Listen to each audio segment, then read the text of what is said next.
Será lançada hoje em Minas, hoje 10 de abril, a Operação de Proteção Escolar, que tem como objetivo proteger esse ambiente. Será às 10 da manhã no pátio da Academia de Polícia Militar, em Belo Horizonte. E claro que o objetivo é proteger o ambiente escolar, garantindo a segurança e o bem-estar de estudantes, professores e demais profissionais da educação em todas as regiões do estado. Claro que na programação da TV Paranaíba a gente vai trazer para você, né, o que foi discutido, como será este trabalho de fato, efetivamente, tá?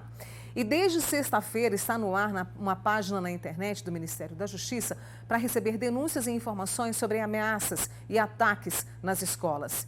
Tudo será mantido em sigilo. Então você foi lá na página, vai estar tudo em sigilo, tá? Como a violência nas escolas está afetando a comunidade? Quais são os fatores de risco que levam a essa agressividade contra um espaço de convivência, de aprendizado? Eu convidei 2 profissionais para estarem aqui conosco hoje, eles aceitaram o convite. Deixa eu apresentar para vocês os nossos convidados. Eu estou aqui com o psicólogo Leonardo Abrão, né? E recebendo também o Gabriel Borges, que é professor de Direito Civil e vai conversar conosco a respeito de tudo isso. E você participa também lá nas nossas redes sociais e também no nosso WhatsApp, o 99897.000. Deixa o seu comentário lá no YouTube, participe dessa conversa. Aliás, muito obrigada a ambos que aceitaram nesse momento tão delicado que a gente vive. E eu quero começar com você, Leonardo, porque o que eu ouço desde que esses ataques, né, foram noticiados é: estou com medo de ir para a escola das crianças, dos professores a mesma situação e dos pais nem se fala. O que a gente está vivendo? Bom dia, Mônica. Bom dia, pessoal. Olá, Gabriel. Bom, medo, né? A sociedade brasileira realmente é uma sociedade que está produzindo muito medo e vivendo muitas situações e circunstâncias de medo em suas relações sociais, suas relações interpessoais. É muito importante que a gente pare para falar sobre isso. Eu estou à frente de um movimento brasileiro, que é a campanha Janeiro Branco. Exatamente. A Mônica é participante, né, deste movimento. É uma campanha totalmente dedicada à saúde mental. E aí está a questão, o X da questão. Nós precisamos falar sobre saúde mental em todos os aspectos, em todas as dimensões, de todas as formas, porque assim a gente vai conseguir achar o fio da meada e entender o que está acontecendo. Violência nas escolas, violência nas famílias, violência dentro de igrejas, violência no trânsito. É importante a gente falar sobre o eixo fundamental e estruturante dos seres humanos e das relações humanas, a saúde mental. A partir daí a gente consegue enxergar uma saída, ao invés de maquiarmos a realidade, né, e tratarmos a realidade a partir da superficialidade. É preciso mergulhar no entendimento do comportamento humano. Isso tem a ver com saúde mental. Eu quero saber como a gente faz isso, mas eu preciso trazer aqui o Gabriel também para essa conversa. Como eu disse, desde a semana passada, né, com aquele ataque, infelizmente, horroroso que nós tivemos, novas ações estão sendo discutidas. Nós temos grupos em todo o país discutindo isso, né? E uma das questões que se levanta, Gabriel, é essa regulação da internet, porque a gente sabe que a internet, por um lado, ela ajuda, mas por outro também a gente vê situações como essa. Como é que isso pode ser feito? Como isso deve ser feito? É interessante que, recentemente, nós tivemos uma audiência pública no STF referente ao artigo 19 do Marco Civil da Internet, que vai ser um dispositivo de lei que vai dizer o seguinte: a plataforma não se responsabiliza pelo que é colocado nela. Então, para eu retirar um conteúdo de uma rede social, eu preciso ter um acionamento judicial. Para eu descobrir quem fez um perfil fake na rede social, eu tenho que pedir para o juiz, pedir para a plataforma informar qual que é o IP. Então, a gente tem uma certa dificuldade, uma certa trava nesse sentido. Mas, por outro lado, é tanto conteúdo que se coloca constantemente nas redes sociais que, se eu deixar a rede social ter a missão, a função ali de impedir a proliferação de alguns conteúdos, a função dela vai acabar se tornando impossível de se realizar e vai inviabilizar o uso. Então é preciso encontrar um meio termo, por isso que está tendo essas audiências públicas recentemente. E hoje, inclusive, tem uma reunião em Brasília justamente para discutir isso. Exato. Né? Você falou dessa questão de mergulhar na saúde mental. Como é que poderia ser feito isso? Com a questão da educação, isso logo cedo, nos currículos, a gente ter ali, né, a questão da qualidade de vida sendo discutida, da saúde mental, tanto que aquela escola de São Paulo, onde aquela professora foi assassinada, hoje vai receber os alunos com esse acolhimento. Bom, a gente precisa entender primeiramente que os seres humanos são entidades vivas, multidimensionais. Todo ser humano tem um lado biológico, outro lado psicológico, outro lado sociológico, ecológico, espiritual. Nós somos entidades bio, psico, sócio, eco, tecno-espirituais.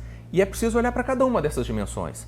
É preciso criar uma sociedade, é preciso rever as relações sociais brasileiras, é preciso um novo pacto, um pacto social voltado para a saúde, para o equilíbrio, para a harmonia das relações, mas principalmente para a justiça social. Por quê? Porque o ser humano ele não é uma ilha, ele não vive isolado, ele não vive, né, flutuando no espaço, desligado das questões sociais. Quando a gente fala em comportamento humano e quando a gente fala em saúde mental, é preciso olhar como é que está a sociedade, como é que está a justiça social, como é que está a distribuição de renda, emprego, a garantia de direitos. Estamos aqui com um advogado, professor, que pode falar sobre isso, a importância dos direitos sociais, dos direitos civis, das garantias individuais, das liberdades, para que os seres humanos possam viver, desenvolver suas plenitudes, para que possam desenvolver seus potenciais e realmente agirem de forma fraterna, de forma solidária e não tendo a violência enquanto início, meio e fim. A sociedade brasileira, infelizmente, está encontrando na violência o início, o meio e o fim, né, para lidar com as suas questões e os seus desafios. E não é por aí. E a gente está vendo a explosão, né, dos prejuízos disso nas escolas, no trânsito, nas relações de vizinhança, a violência doméstica, por exemplo. Então, falar sobre saúde mental não é só pensar o sujeito agiu assim porque tinha ou não tinha um transtorno. Isso é o mínimo. Na verdade, a gente tem que pensar por que as pessoas estão agindo como estão agindo dentro de uma sociedade que não distribui renda, que não dá emprego, que não garante direitos, que não dá educação, que não garante acesso à saúde, à moradia, à habitação, etc. Entende? Aí a gente começa a fazer um mergulho mais raiz, mais honesto em relação à saúde mental. Isso é um desafio daqueles, assim, gigantescos, né, Léo? O Léo falou sobre garantia de direitos e eu vejo que nessa situação ali, né, me corrijam se eu estiver errado, mas o que a gente vê? É o direito de ir e vir. Porque eu tenho o direito de ir para a escola, eu tenho o direito de levar o meu filho para a escola. Eu preciso levar essa criança porque eu quero que ele aprenda, eu quero que ele conviva com o professor. Então, esse direito está trincado. Está sendo ameaçado, né? Exatamente, né? Como é que a gente trabalha essa garantia dos direitos? É complicado, porque quando a gente pega a Constituição brasileira, ela é muito bonita. Ela garante muitos direitos. Você pega o artigo 5º, tem um monte de incisos sobre direitos fundamentais.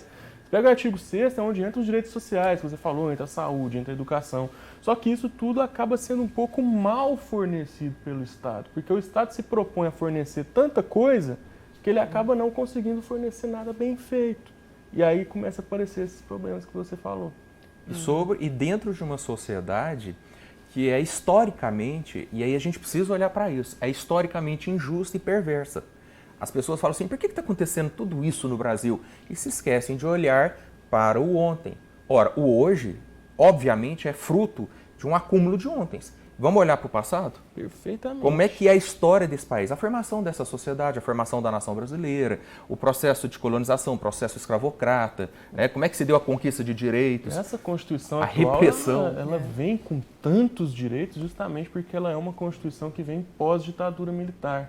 Então eu falo, nossa, peraí que a gente precisa consagrar bastante direito porque essa população ficou no regime militar, no regime autocrático por muito tempo. Então vamos soltar a nossa Constituição que a gente vai chamar de Constituição Cidadã, né? O apelido da nossa Constituição, bem garantista.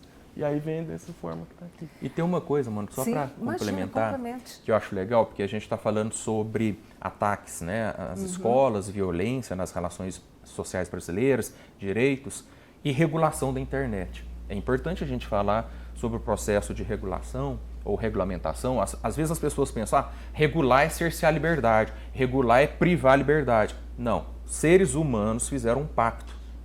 A sociedade é fruto de um pacto, nós não somos a selva. Na selva tudo bem, não tem a lei da selva, né, instintos, etc. Mas vivendo em sociedade, tem o Código Civil, tem o Código Penal, tem o Código Eleitoral, tem a Constituição, os semáforos, os sinaleiros, as placas de trânsito, tudo é forma de regular o convívio humano. A internet precisa também de ter um marco, né? De ser organizado, ter um marco regulatório, de ter uma organização. Mas a regulação por si só não é suficiente. Por quê? Porque você pode regular, mas se a sociedade não tem processos educacionais, não tem acesso a direitos, não tem justiça social, vai ficar contraditório e, né, problemático. Regula, mas não dá condições. não é a regulação por si só que vai resolver, mas ela, juntamente com processos civilizatórios e de educação, para que as pessoas possam entender, inclusive, a regulação.